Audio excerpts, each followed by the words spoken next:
So now I'm just cleaning up my eyebrows. I'm using the Fawn Concealer in the LA Girl Fawn Concealer. Yes, that's what I'm using, and I'm using a flat brush. You can use an angle brush to do this step. So as you know, I drawn my brow with my dark brown eyeliner pencil. You can fill it in with a deep brow pomade if you wish, but I just use the dark brown eyeliner pencil, the Anchor brand. Yes, I like that shade of brown, so I prefer to use that. Like if I have um like I'm not going anywhere too much where I need to put on something that is more longer lasting, I'm just doing this makeup just for the purpose of the video. So I use a pencil. If you're doing a client, I'd recommend that you use the deep brow pomade or a brow wiz pencil. So as you can see, I'm going back and forth with both eyebrows just to see, for them to look similar as possible. Eyebrows are sisters, they're not twins, but you should still, try to get them more similar. So I'm just going back and forth and trying to clean up, because whenever your eyebrow want to shave, you can sometimes experience a difficulty in cleaning up your eyebrow. So right now I am showing you the foundation that I use. So that is the Maybelline Fit Me foundation, and I'm using the shade 340. This is the matte. Okay, they come in matte and they come in dewy. This is the matte foundation, this is their liquid foundation. So I'm just using a Morphe foundation brush just to stipple that on the face. So I'm spreading that all over. I'm not doing a heavy layer of this, guys, because personally when I use concealer after my foundation, I don't go in with a lot of foundation, but I just go in with foundation first just to even out any discoloration and any uneven skin tone before I apply my concealer. So I use the LA Girl concealer that I use to clean up my brow. The shade is in Fawn, and I'm just using a damp beauty blender just to spread that away. I find that even after you use a brush and foundation, sometimes it can leave streaks.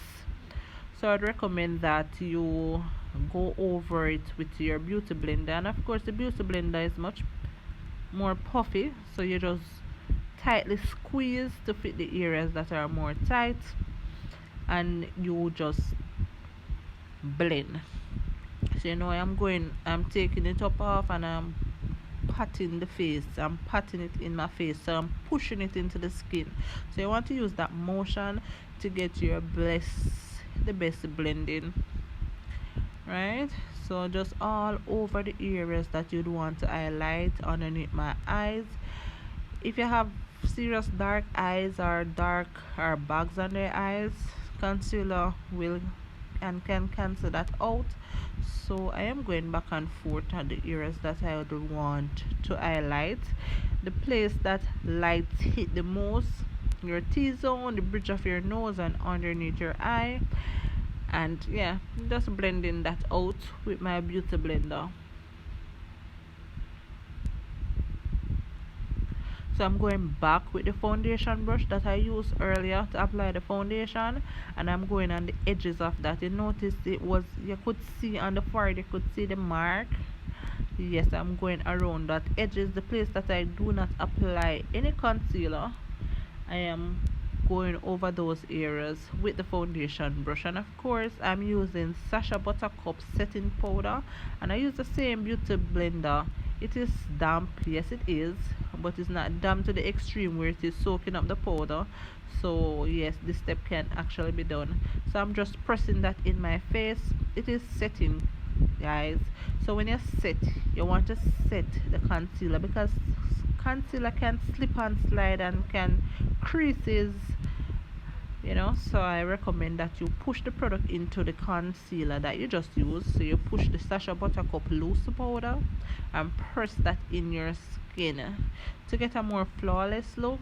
Alright, look how mattified my face is looking now, and I'm not yet finished. And just to be extra and just to ensure that everything is completely locked in, I go in a second time just to add more powders. I prefer work with more powders and then I spray down with setting spray than working with more liquid, because I'm in the tropics, the heat is very hot. Yeah, so the all over face now, the place that I did not apply any concealer or any setting powder, that area of the face and around the perimeter of the face, you'd want to use your skin shade face powder. So your press powder that you'd use on an everyday basis. I am going over my entire the entire perimeter of my face and pushing that in, and as you can see, it makes it look so matte. So I look so dry right now, but I promise it will come together. You do not have to cream, highlight and contour. So this step I would call it powder highlight and contour, because I am literally pushing it in my skin using only powder. And now, as you can see, I'm going in with my underbrush and I'm chiseling out my cheekbones and defining the perimeter of my face even more using Black Radiance medium to dark contour palette. And I'm chiseling out but my cheekbones. You know, sometimes when you use foundation, it tends to leave the face flat. So the areas of your face that you'd want to feature more stronger, you can go back in with your contour palette, and use the darker shade just to chisel out those cheekbones, the bridge part of your nose. Of course, I want to slim that nose up and around the perimeter of your face. And this step is very important, guys, because sometimes after completing your makeup, you may take a picture, you may turn to the side and your makeup look like a mask, it is just round. But when you actually contour, you put back the naturalness in the face. So around your hairline, you add back that darker shade.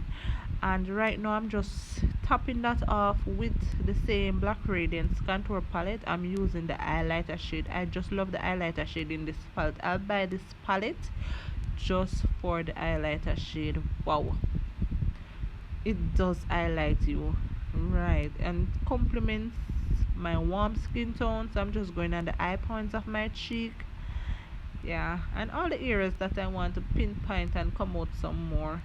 And this is the Huda Beauty setting spray.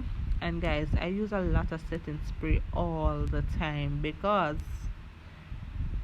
I got to set those powders down, honey. So the powdery face will just make your face look cakey and all of that. We don't want a cakey looking face, right? So we're gonna set that right down. So we're gonna dry it down. So I'll go in all 3 times with my, because I really want my face to look like my skin. I don't want it to look powdery. I don't want it to look ashy. I want my photos to be natural as possible, right? So once that has been completed, I am just going in with this dark brown. I think it's dark brown shade. No, I think it's this navy blue, but I use it really light and I'm just blending that. I'm just blending that in my crease area and all over my lid. This is in the day, guys. I am not going for anything too dramatic. I just want a wash of color. So on top of that, I'm going in with my dark brown. I always blend dark brown in my crease. It complements my skin tone, and yeah, it gives me a nice transition shade. So I go in with brown a lot. So I'm just blending out the edges so nothing look harsh, because like I'm saying, I'm going in with a real simple look. I'm just going to add those colors and then I had lashes. Nothing too dramatic. Like I said, I'm going to work and it is daytime, so I'm just adding a wash of color. Alright, and guys, I did not record the lips or anything, so this is the finished look. I hope you like it. Don't forget to subscribe to my YouTube channel and follow me on Instagram.